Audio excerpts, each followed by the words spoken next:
चांद से बढ़ के चमकती चेहरा, दिल पे हमरे सितम ढा रहल बा।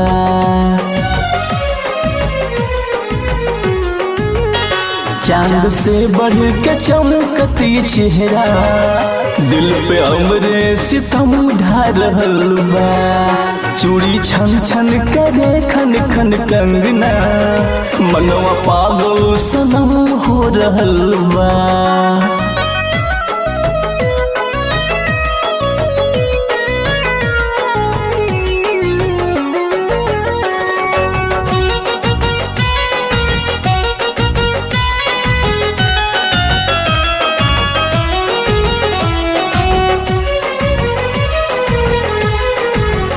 संगमरमर तरासल बदनवा, ओठ पे टपकल गुलाब के पानी।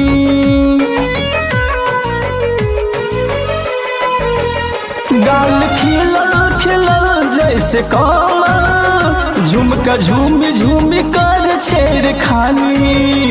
तू जमी से न हमके बुझालू, या फिर हमरा भरम हो रहल बा।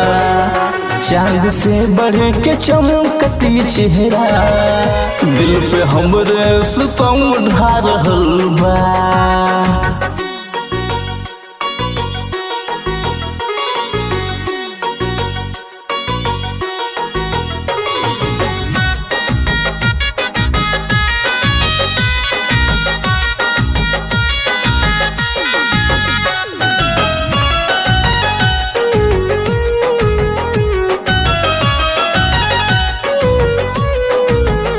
जब मुखड़ा होई बेनकाबी, बिजली जियरा पे हमरे गिरा दी।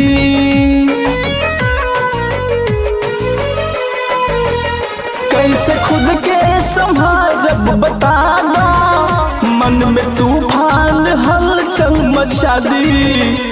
प्यार अमर होई अब ई जहां में, रब के ऐसन करम हो रहल बा।